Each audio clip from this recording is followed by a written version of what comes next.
welcome to the Miniatures Paintbrush. Today we're going to talk about painting up skin tones with Braug, the Reven monster from Reaper Miniatures. Enjoy!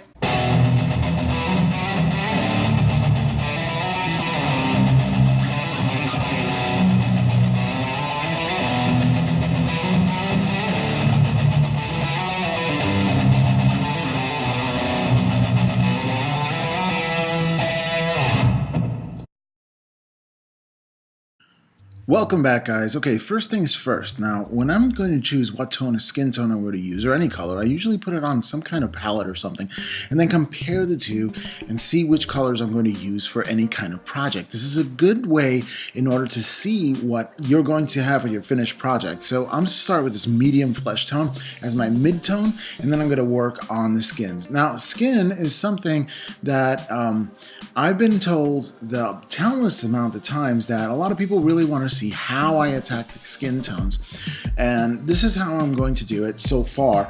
One tactic in which works for me is hitting it from zenithal priming, and I started priming this miniature with a Rust-Oleum green, and I was just doing that as a base tone, which mostly gets covered up, but I don't know, some of that green kind of shows through.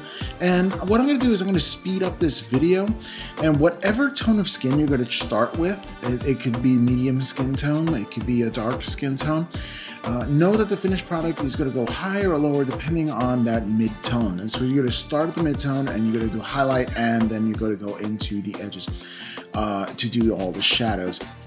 So that's going to be your overall composition. Know that your highlight is going to be what color is going to finally show through. In other words, if you're hitting it mostly with a lot of highlights, it's actually going to turn or make the eye perceive that the entire miniature is that lighter color, not the darker color. So be careful with that. Sometimes what you're going to get is a lighter miniature than what you expected. So be very, very mindful what colors you choose. Now, you don't have to choose the colors that I choose, but choose colors that are appropriate to you. Okay, now I'm going to go for even a lighter skin tone. Again, doing zenithal priming, I'm using the airbrush. I'm using a Badger airbrush. I'm having an affiliate site down, an Amazon affiliate site, which I started up, and I'm an affiliate there. Also, I have links in the description, so if you need any of the materials that I'm using here or in any of my videos and you would like to use them, I do have links in the description, or I will have links in the description for you to pick up those items. And if you pick them up through my link, it doesn't cost you any extra. I just get a kickback of 10% of the item, and that helps support the channel. So if you're going out there and you're gonna go buy and shop on Amazon anyway, and you're gonna get these materials, then it would be awesome if you did it through the link. If not, hey, I'm just happy that you came by, and check this out. Anywho, that being said, next up, I am going to start hitting all the areas with the brushes now that I did the zenithal priming. I'm going to hit prepping all the shadows. I like to use Boss Chestnut from Fantasy and Games. And I like to use a lot of different colors from the Fantasy and Games line as well. I like purple as my shadow color. Now, that's a very cold shadow. Well, I'm not going to say cold, but purple is one of those between the warm and cold kind of spectrum, and it goes for different looks. You can use different kind of purples and create different effects. It all depends on what shadows you use in the highlights, not necessarily the midtones. Midtones just guide whatever else that you're going to use. So I'm really just trying to hit all the shadowed areas just a little bit, just to prime it down. And then I work at just hitting the highlights as well with that lighter flesh skin tone, just picking out the tips of the muscles. And this is exactly what you need to do when you're painting any kind of skin tone, is that know where the zenith of your muscle is and know to put your highlight on that top part. Work with very saturated colors with and depending on which paint you use, like If you use the Fantasy and Games line from scale 75, you don't need to put medium in to thin it down, I mean way down. Those already have a gel base in their paint constitution, so this way they can be thinned with water and not have a problem. If you're using your Vallejos, however, they do not have a gel medium, so if you thin it down too far, it's going to come out satiny or like almost glossy with this texture when it comes out in the finished tones. So be mindful of what you're using and know what kind of effects you get. I don't know too much about Citadel paints because I really don't have any layered paints from Citadel, so I never worked with them, so I don't know, you know, what the limits are to those in particular. So if you're using Citadel, I would say water it down. I would take a spoon. I like doing tests. If I'm going to do a test on a spoon, and I would lay down some primer on a spoon, plastic spoon, and then try to paint over that primer and thin it way down and do a test and see if it's glossy or not. So when you're highlighting, right, you need to dilute it. And what do you do if you have a Vallejo paint and you really want to thin it down to the point where, you know, you have that transition? Because this is what's going to cause the blends. You want smooth blends. You got to water it down so much. And you see me actually just testing it on a pad on this little cardboard piece just to see if it's diluted enough, and it needs to be translucent, and that's the point. You can use glaze medium, and that is glaze medium. I use it from Vallejo, and a drop of glaze medium on your wet palette, and then a drop of your Vallejo color on the wet palette, then a drop of water. So all separate but close together in a triad. I dip my brush in one, I dip my brush in the other, and then I dip my brush in the third. And then I'll adjust, because I'll take that little piece of cardboard and I'll see, is it translucent or not? And if it's translucent, then you have yourself a glaze, right? And what you're gonna do is you wanna glaze on the highlights very lightly. And just look at the muscle itself and try to hit the highest points of the muscles. Now, you can go for the rule of cool, which is hitting all the highest points of every muscle, or if you're doing a single light study, you can, what I usually do when I'm taking a light source and trying to get a light source and creating shadows because the light's coming from underneath or to the side, is that I take a light or a flashlight, right? And I take the miniature, right? I shut off all the lights in the house.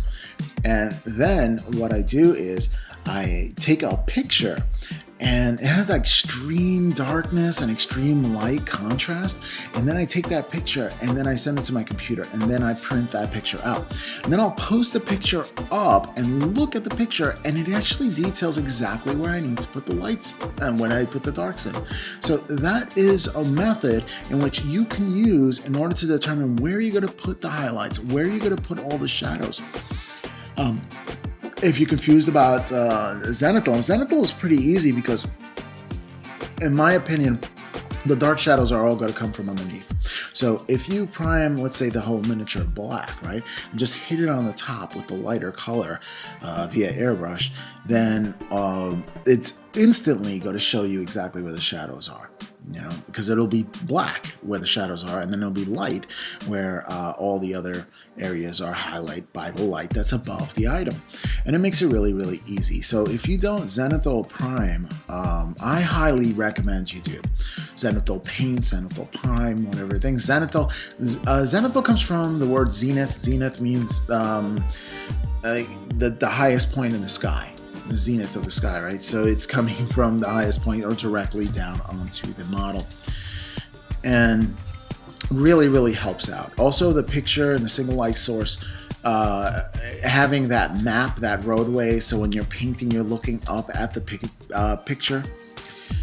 You could take like a book or something and kind of prop it half open and then tape it onto the book, so this way you have that as a reference and it's an instant pop-up guide. Now I would do it with a textbook or something like that, or maybe a D&D book or something, but something with a hard cover, right? That's going to be able to help you have it stand up so you can look at it.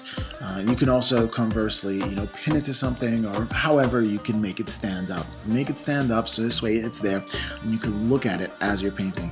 Alternatively, you can paint over the the object. In other words, you can put it on your workspace. Now, some people have tables and they put glass on top of the table to protect the table. Now, this is a great idea to take a piece of glass. You can go to your glass cuttery place and ask for how much it is and how much your area is. You don't necessarily have to cover the entire table, but having a small piece of glass, and please be careful because it's glass. The edges are sharp, and you could put things on the edges so this way they're not as sharp. But still, it's glass, so be careful with it. And what you can do is take the picture in 1/2 by 11, right? Or whatever it is, the size picture you have right there, put it underneath the glass, and then put the glass on top, and that will be your working surface. Now, the good thing about working with glass is that if some paint gets on it, it's super easy just to take a solvent and wipe it down. Windex or any kind of glass cleaner works well because of the ammonia in there, and it just kind of wipes out all the acrylics right off, and that's great. So if you're working with glass, and you have that, you can actually put it down onto your workspace and have exactly where the shadows are, and when you're looking down at the miniature and you're painting the miniature, you can look straight down at the picture itself. Now, I paint the miniatures with my hands on a desk, and that's one way to paint it, but sometimes your hands will kind of like get numb on you, kind of fall asleep on you. If my hands are falling asleep while I'm doing that, another tip is that I tuck my hands to the side and let it just like lay on my belly, lean back in my chair and paint that way. Now, a lot of people's like, oh no, I gotta get really close to the miniature. Try it. That's all I can say. Maybe it's comfortable for you. Maybe you can actually make strides to it. Maybe you can say to yourself, you know what? Maybe I can learn to paint like this. Maybe if I had a little bit more light, Speaking of lights, what I use are studio lights. I use studio lights because I was contemplating making a YouTube channel, and I figured I needed some lights to go along with it. And I asked Uncle Adam from Tabletop Minions what light setup he used, and he recommended one, and that's the one that I use.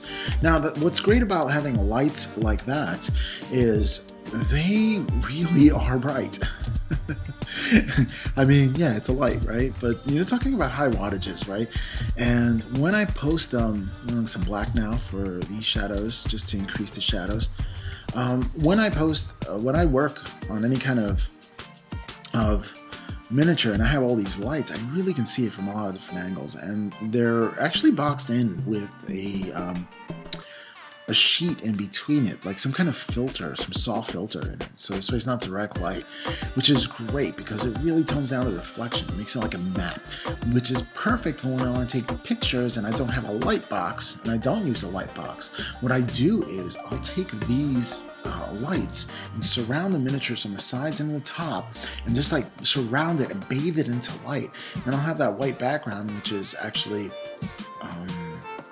wrapping paper, because wrapping paper is a heck of a lot bigger than any kind of neoprene mat that I've seen for picture taking of minis so far. And I have this little stand that I got from Newer to take pictures for the minis, and I will put a link in the description for all these items as well. So this way you can pick up your own if you're interested in picking up that light system. I'll tell you one thing, you don't really need a box once you have these lights. So it might be a worthwhile investment, and if you are starting your own YouTube channel, that's amazing. But if you're painting and you really want to see all the details, I highly recommend these things, if you have the space to use it. Now, that's a big thing, because these things do take up some space, so you need to make accommodations for where you're going to set these up. Also, each one of these are plugged in, so you may want to have a power strip in order to light that.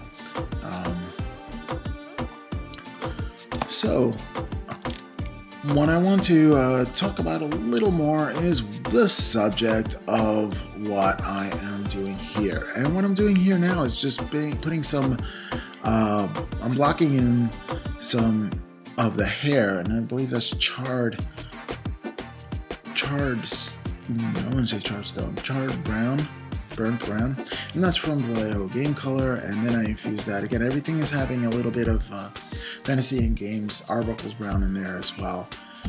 So just blocking that in and creating the hair.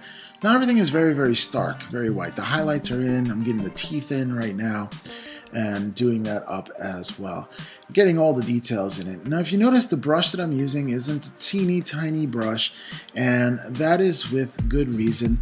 The reason why I use a larger brush is because all that really matters when it comes to doing details like this are the tips. The tip of the brush is what matters. So if you have a really great tip on a large brush, it would be even work to your benefit, because large brushes hold more paint. So the actual going back to the palette and back to the miniature is decreased. So that's saving you some time there. So you may want to consider getting a larger brush as well. I mean, this is it's a Citadel large brush. I'm using Citadel brushes here because I've had them since the early 2000s, and I never used them. So I know I fell off. I wasn't miniature painting for a long time, so I kind of fell off on that grid, and I discovered them when I went to visit my mother in New York after I moved out from New York many years ago. And she said, "Oh, your dad had some brushes here." And I was like, "Oh, cool." You know, oh my gosh, these are Citadel brushes. I forgot that my brushes were there as well. So I picked them up and I'm like, "Oh, all right." Totally like, really? And so it was just a sign for me. All right, so here I'm using Intense Wood, and I do want to talk about Intensity set from scale 75. Really good stuff. They really have a lot of tone and depth to it. There's something about this Intense Wood really makes it pop out as wood. I mean, you may want to put a little bit of highlight and variance to add visual interest, but this is a great base tone for your wood. Now, the one thing you do have to watch out when it comes to Intense Wood or any inks when you're applying them is that they are glossy. They are glossy. Now, you may want to have some matte medium ready. Put some matte medium and then mix that in, or dilute the ink with a matte medium and some water before you even touch it to the surface. So this way it would cut down some of that really high gloss that you get from the Intense set. Now, you may want to use this and as a guide, because it'll actually darken some areas, a little more than others, and add some variance to it. And then go in there with use this as like a mid-tone, and then go in there and darken up some of the shadows with charred brown, and then maybe some light with some bone white, or maybe not as contrasty as bone white, maybe some sand color or something like that. But the Intense set really works out very well, and I'm going to put a link in the description to that as well. And I really enjoyed it. I really enjoyed using it. I really enjoyed having it. It was amazing for me. And I got the idea from Mr. Vince Venturella, who reviewed the product. And I said, is scale 75 really worth it? And wow, is all I can say. Now, I do have to investigate war colors. I do not have any of the war colors set, but I'm very interested in war colors.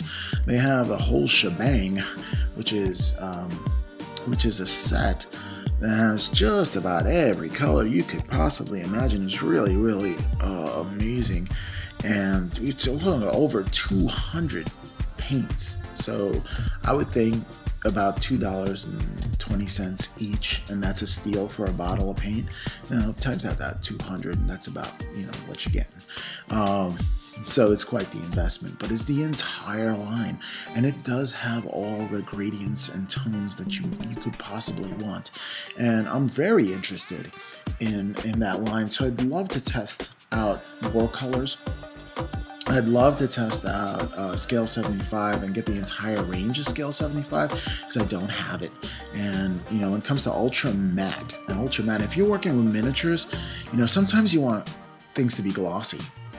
But generally, I don't like glossy. I like to, dull it down. That's why, as a finishing touch, as a varnish, I use some dull coat.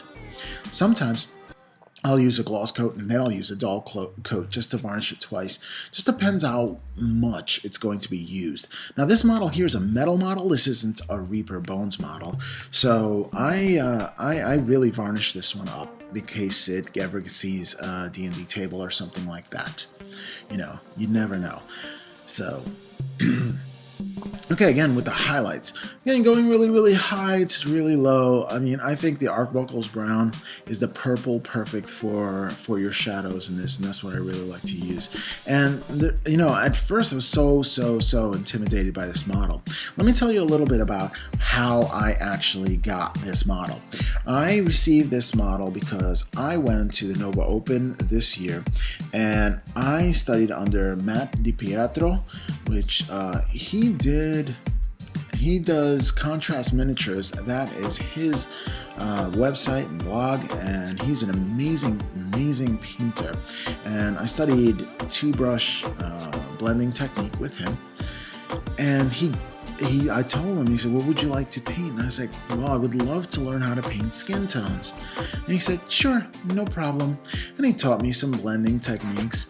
And the class didn't really take too long. I was there for maybe an hour. I don't know.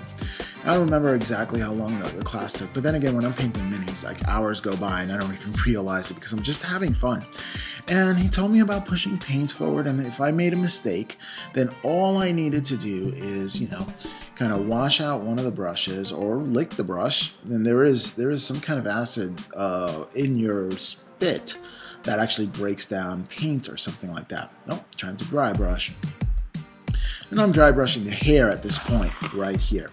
So that's something that I'm attacking. Now when I dry brush, I really dry brush very lightly. In other words, I take a lot or most of the paint off that I don't even see paint anymore, and then I'll hit it a lot of times in order just to get the edges. So where was I? Yeah, so I got this. He actually gave me this miniature, and it was primed many times and painted over many times. It looked like it was a practice miniature or something that was just poorly painted that he got from eBay, or I don't know where he got it from, but still, it was heavily painted over. And he showed me some things on how to create shadows and how to push paint in and then pull it back out in order to create a gradient, which is pretty neat. I recommend that you try the new techniques or take classes with these masters at these conventions. I mean, if you can take a class, you know, you're really learning from people who've been doing this their entire life. And if they can make a career out of, you know, doing miniatures, then they gotta be good, right? And just look at their work. They're amazing. So I do encourage you taking this one. So this is the one that I got from the Nova Open, from the class that I got. I stripped it down after I started working on it and learning how to do the techniques. And I'm finally getting a chance to paint it up and show you guys the finished product. Okay, I'm just mixing some intense wood with some brown. It's a mid-tone brown. I think it's heavy brown, and leather brown. There you go. And just trying to hit little tips of the. I believe that it was the leather that I was trying to hit there. I can't really see. Oh yeah, it was the hair. Okay, so what I'm doing is just creating variants right there. And it's important to create variants with the hair. You want to see a lot of dimensionality to it, because if you ever look at hair and it's when it's in the light, there's different kind of shades and tones that you have in the hair, and you kind of want that to pop out when it comes to when it comes to painting the miniature, because you want it to seem realistic, and you do want to have all those tones in there. So he actually gave me this miniature, and I'm really honored that I get a chance to paint it up and show you guys what I've learned, basically. Although I'm not using the two-brush technique here, so But what it did do is it really made me conquer my fear of trying new things when it comes to skin tones. I was always, petrified of doing skin tones, and skin tones aren't that bad. Remember, just thin your paints down, dude. Pin your paints down tremendously. How about this? What I do is I take a drop of water, right, and put it onto my wet palette, and then I'll take a drop of the paint, put it onto a wet palette. Now, if I dip my brush, just the tip of the brush, into the paint, right, and then I dip that tipped only with paint into the drop of water and swirl it around. There you go. That's the consistency that I use. That is completely, it just cloudies up the water. Now, that takes a long time to paint. Now, if you don't have that time, dip your paintbrush back into the paint and then back into the water 1 to 2 more times. That'll make it a little more thicker, and that'll make it a little more easier to paint. Basically what you're doing is painting with cloudy water and bringing up the highlights slowly. Now that's what makes smooth, ultra smooth transitions. And you know, these award-winning painters, a lot of them do ultra smooth transitions like that, and you're wondering how they do it. It takes a long time, and if you invest that long time in that piece, then you know, months upon months, you know, 40, 50 hours, 100 hours on a piece, just, you know, blending to get it straight. However, if you're going for the tabletop, then you know, you want it to look nice, so yes, dip your brush into the paint and then into the water, but you could do it a couple of more times, and you know, it comes out pretty good, especially for tabletop or above tabletop. I always shoot for above tabletop and close to, you know, something that you could put into your cabinet and be proud of, kind of thing. You know, so I have a glass cabinet and kind of show it off, and if anybody comes over, like, wow, check that out, you know, just so rewarding when you paint something and somebody comes over and they really acknowledge you as a painter like that. You know, it's pretty amazing. Painting and chatting. Okay guys, what I've been up to, aside from these Ripper miniatures, are painting my space wolves, which I am coming to a conclusion in doing. By the time you see this, I should have maybe this the Dreadnought done, or I should have most of it complete, which is amazing because I've been trying very long time to get that box set for the Space Wolves complete. So it should be close to completion, which I really hope that it is by the time you see this video here. Now what I do is I pre-record a whole bunch of videos, right? And then I'll just throw the audio in there, and I'll have all the things, and I'm changing format. And as I change format, here I have a whole bunch of videos that I pre-recorded before I made the ultra upgrades and changes to the channel. And I'll just, you know, I usually dole them out, you know, once a week on my Wednesday. This way I don't miss a Wednesday ever, you know, because, you know, sometimes life happens and I just like being prepared. So if I have like 5 miniatures in the background, that gives me a month of playtime, especially when I paint units or something like that, because I only do a tutorial on a standard and then probably a captain to a unit, right? When I'm painting units for let's say Warhammer. I'll only do those 2 because you don't want to see me do the same thing over and over again. In fact, I don't want to do the same thing over and over again. First of all, painting with a camera in your face can be a little uncomfortable sometimes, but you know, it's the price you pay for doing a tutorial that from this angle, you know? I mean, you're pretty much getting it from my angle. Trying to do it from the side as well, and you know, just painting from different angles. I'm trying to play around with the format of how I'm painting. I'm going to try to do a top-down one. In fact, I think I've done one video so far with the camera actually overhead looking down. So I'm just playing around with that, which is, you know, it's interesting to finagle your way around the tripod as you paint, which is interesting as well. Now I'm looking at different kind of camera things, like maybe if there is something that can like hang on top of the area in which I paint that, you know, won't get in the way when I paint, that would be better. But I kind of hunch over sometimes my miniatures, so you might get my bald head in the shot, and I don't want that either. So there's like so many things to consider when it comes to, you know, painting and camera angles, that, you know, not all my miniatures are going to be painted for the camera, because if I have 15 of a unit and I paint 15 tutorials and 15 straight weeks, that's over a year on one unit. That's not fair to you guys, you know. So just, you know, a regular dude and then a captain or a leader of the group. I think that's best, because usually a leader of the groups are more ordinate and have a lot more textures to it. So I did 2 tutorials on Terminators, and they're coming up in the queue as far as the new format, the new camera angles, and the new things that I'm working on, getting it painted in 2018. If you're watching this in the future, this was a while ago. Well, that's okay, and I'm probably today See, with me, everybody asks, oh, what's your favorite miniature? And I say the one I'm working on right now. And why? Because I've improved since the last miniature I did, and I pushed myself in a different direction, and I'm getting better all the time.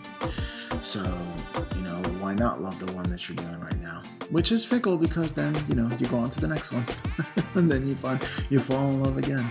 So, you know, that's that. So if you have your fickleness to you, you know, and you don't want it to manifest in life, then, you know, use miniatures to get that out of your system. That's another reason to paint, right? Any reason, right? Not that I need an excuse to paint, but any reason to justify painting if ever attacked, then, you know, it's just really amazing. I mean, this whole journey of painting and painting miniatures is amazing for me because, you know, I never thought I could do it. Like, I always doubted myself. I was one of those that suffered from chronic doubt. Chronic doubt. Okay, now I'm mixing these two at 50-50 just to get different tones and variants onto the leather. I want it to look different from the wristbands, so I kind of mix it in, kind of make it darker. You can do that with any browns, really, just a darker brown and a mid-tone brown. That's it. You know, I can give you a color list with that. I didn't do it in this video. I can give you, and I do in a lot of other videos. In fact, I'm really getting better at that. But in this video, for whatever reason, I just decided to go for it and paint. This is a sort of a speed paint for me anyway. I like my Reapers because I'll tell you, my Reaper miniatures, man, I'll just go to town and, you know, I won't take too much time or invest too much time into it. I just want to paint things and get them done because it just feels good to get something done, right? So, you know, and paint it to my standard. And I do hold myself to a pretty high standard. And that's because I want to constantly improve at the same time. So I'm working on painting faster, but I say painting efficiently. That's it right there.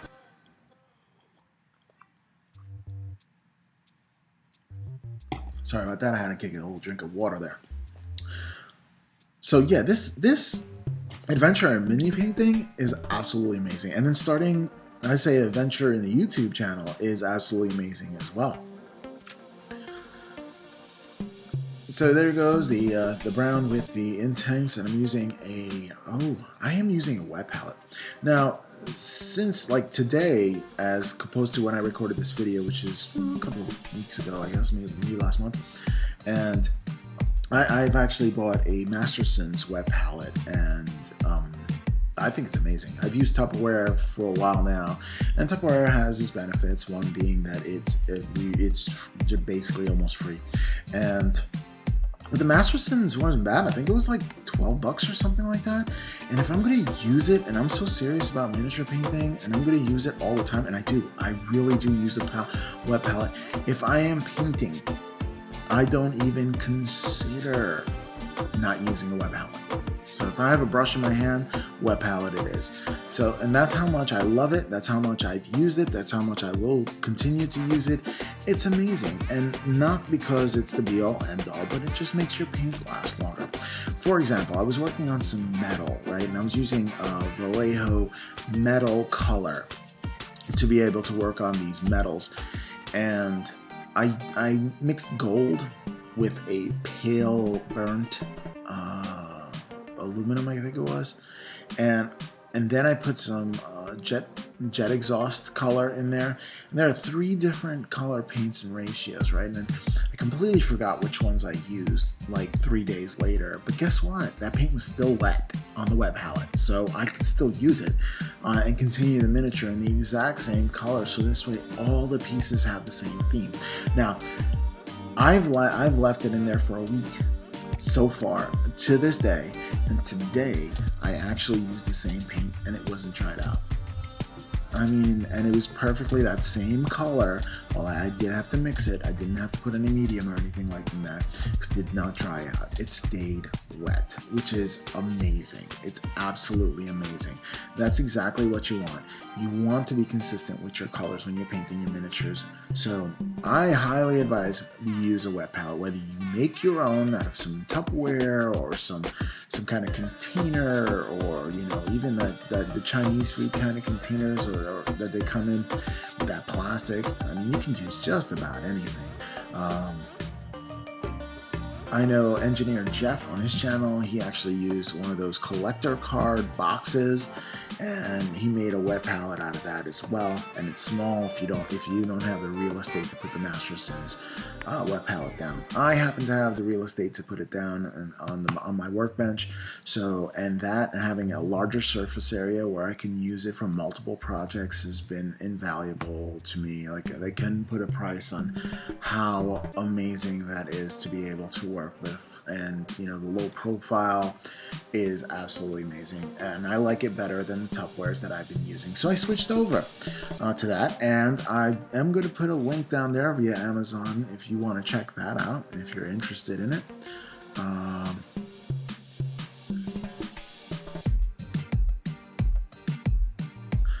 Alright, just writing that down so I can put in a link in the description. And so yeah, if you want to work with a wet palette, it's really not that expensive for what you get, and you're going to use it again and again and again and again and just about every miniature that you paint. You know, I mean, I do. I know I do. I know it's amazing. I know it's so much better than to put a drop into some kind of palette, right?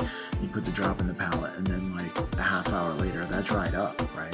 And what if you mix colors? You can't get that blend again exactly. Not exactly. Close, yes, but not exactly. And it's just, it's a saving grace. That's a game changer when it comes to miniature painting. Get yourself a wet palette or make yourself a wet palette. It doesn't take much. You got some sponges or some chamois, and you put it as a base, and then you put some parchment paper, not baking paper because that's made out of wax, you know, there's a barrier. Parchment breathes and actually lets some of the humidity come through into the paint. That's what keeps it so long. And I did a video about that a long time ago. There are better videos out there to do wet palettes, to be honest with you. So yeah, just as long as you're following that. You know what, even if you don't have a sponge, I've used paper towels. Yep, paper towels and parchment paper. Go into your kitchen, get some paper towels, get some parchment paper, get yourself one of them Chinese food containers that you got from dinner last night, and go put it all together, right? You can go put some water in there. Now, I use some distilled water. You can use some distilled water if you want. And then, you know, just get it in. You know what I mean? Yep. And it helps. It really does help. Note that you're going to put parchment paper down, submerge the whole thing first, and then bring it back up, because it curls at the end. And if it does curl up on you, just flip it over and then curl back the other way and then flip it over again. And usually by that time it's done curling up, and then it's fine. And I don't know why it curls. I have no idea why it curls. I couldn't tell you. But it does. I don't know why. So be careful with that. If maybe I'm doing something wrong. And if I am doing something wrong with the parchment paper, please just put a comment down below. Let me know. What's up? Alright, doing the fur that is around his loincloth there. That's fun. Again, this model was super simple. It's because the hardest part of the model, because it's mostly skin, is the skin. And once you can do the highlights, and once you do the highlights with the, you start off with the airbrush for base coat and base highlight, and then you start blending in with that. That's all it is. That all is. So it's really, really a simple miniature to get done. So this YouTube journey that I'm on, man, it is absolutely outrageous. It is outrageous. Simply because, you know, here I am. Just, you know, I'm not doing this for any reason other than I really enjoy painting miniatures. And, you know, I moved to a new area, so it was kind of odd that here I am, a miniature painter as well as other things. And, you know, I didn't know if I was going to be accepted or what. I really didn't know much of anybody, so just me and my miniatures and, you know, getting along. And my entire life transformed, and you know, little by little I started saving and buying things and increasing the area. I started out with a table. I got a table, I think it was from Christmas tree shops. Yeah, I got this table set, right? It was like a little dining room table for, I don't know, $100 maybe? Yeah, maybe less, maybe 70, $80. And I put it together, and I just put some newspaper down, and I said, yep, this is my painting table. And I used an overhead light. Time for some greens and some blues. Greens and blues. Am I mixing it in? Oh, I am trying to do some non-metallic metal onto that top piece that you don't see in the club. I believe that's exactly what I'm going for there, which is kind of interesting because it's not even in the picture. So yeah, I don't know how this is gonna work out. So yeah, I started off with just a table and a light. Oh yeah, I'm doing the metal bands. Actually, it came out pretty good if I remember, trying to do this non-metallic metal with that. Doing a colder non-metallic metal and just, you know, just glazing in some certain things and just trying to put some highlights. I mean, it's not so bad. It was a quick and dirty way to do NMM, and, you know, came out with a good effect, which is, you gotta start off with some coal gray, and then you put some blue, and then you just highlight with the wolf gray on the top, and then you go straight to the white.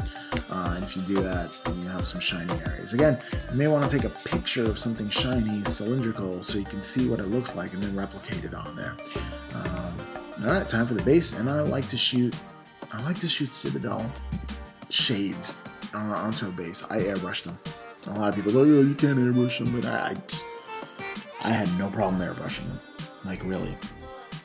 I like it. It takes a little time, but it really has a subtle effect to it. So, I love it.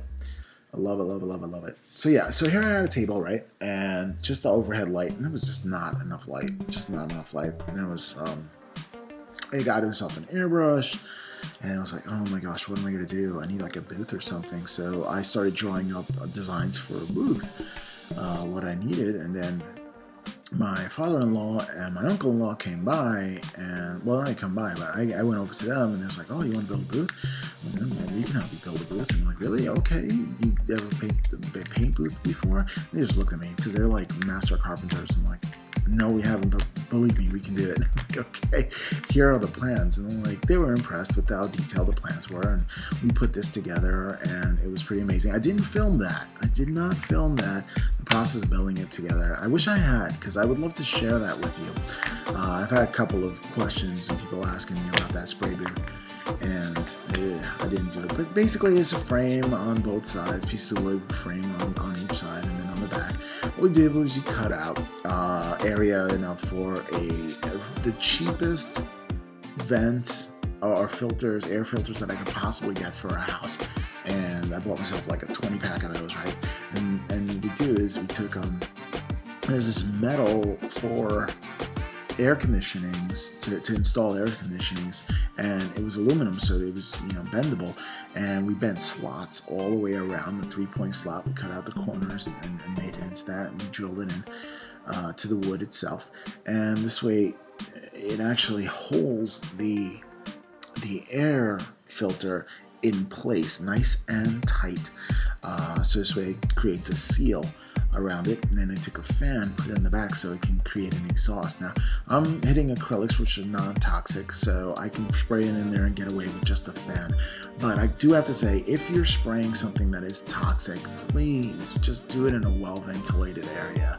Do yourself a favor, do your family a favor, do anybody who comes over to your house a favor, and they're not breathing in these fumes that are toxic and known to be toxic. So, you know, do it in a well-ventilated area, or possibly if you have a spray booth, have an exhaust fan that goes outside. If not, if you do some spray canning, do it outside. You know, just make sure it's a nice low humid day, nice and warm, and go to town. Everything that you needed to spray paint it. And that's what I did this summer, and you know, I did like 30 different pieces, and honestly I wish I could do more.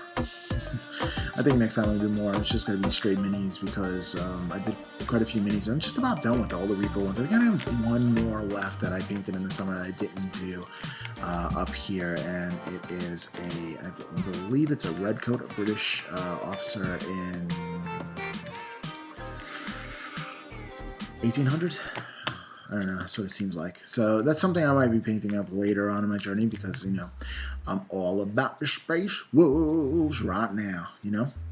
So that's what I'm doing up there. Now it's time for the base. You know, it's all about that. So, Yeah, just painting in just the skulls and just doing a little something different, adding variance to it. You just play around with the Citadel shades through airbrush, and you have the sepia, Serpon sepia, and then you have Agrax Earth shade, and then it keeps different kind of ground tones to it. Put some tufts in there, and if you're gonna put tufts on miniature, I highly encourage what you do is you use one of those shades to wash it itself, just to mat it out so it looks like it's painted and part of the piece, and instead of just tough and done, right?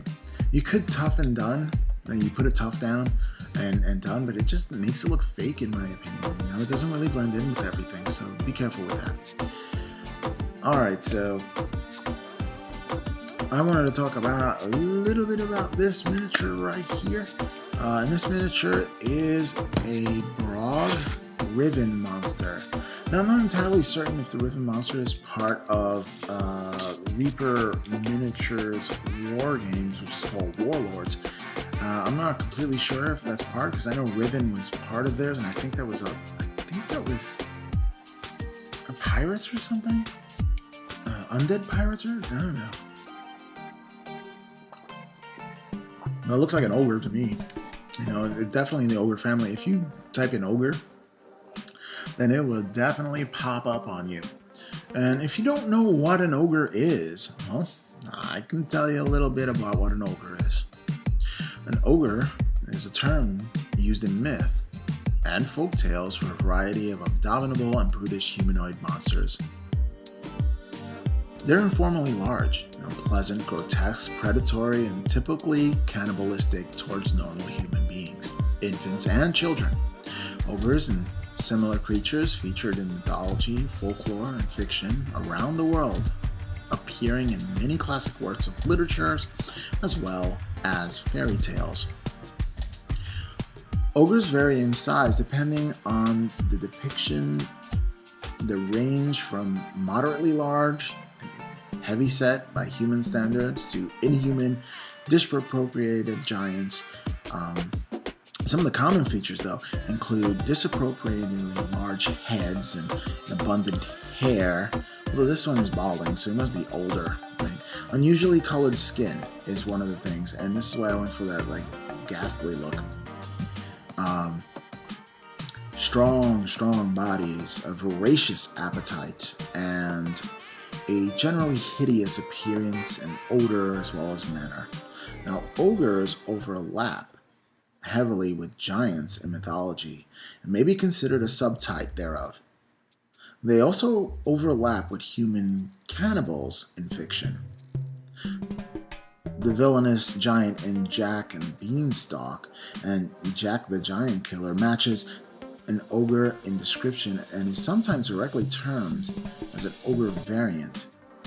Some other man-eating giants, such as the BFG and Giants in Despair and the Pilgrim Progress, are highly comparable, I should say. Further examples of famous folktales featuring ogres are like Puss in Boots or Hop O' My Thumb.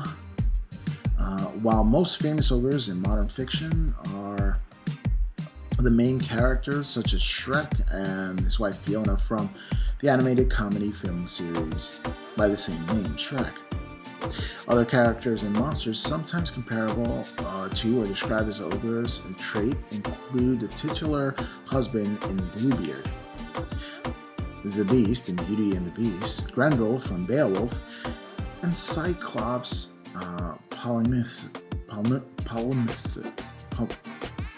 Polyphemus, thank you, from Homer's Odyssey, and related Cyclops in the tales of Sinbad the Sailor and Oni from Japanese folklore.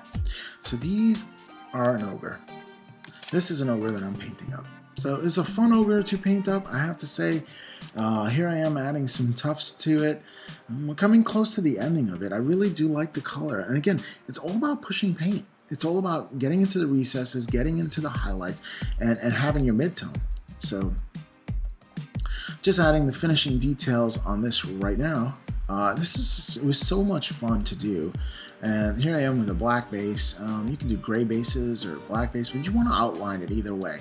Kind of want to outline all the way around the miniature just to separate the miniature from the rest of the world. I know GW does the brown, but you can do any color you want really, as long as it's nicely painted and separated, so this way you know inside this border you have the world of the miniature and outside is our world, and we're just looking into this magical mythical place where, you know, all these things in your imagination came true. So I really hope you enjoyed watching this paint and chat. I won't call it a tutorial. And check the link in the description if you want any items that I used. And, you know, it would definitely help out. I do want to get another camera and get some other things as well. And yeah, it'll have me do things like more quicker. I hope you enjoyed it. Peace!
Here she is all painted up. Now, I was afraid to paint skin tones before this video, and I overcome the fear, in turn making me even a better painter.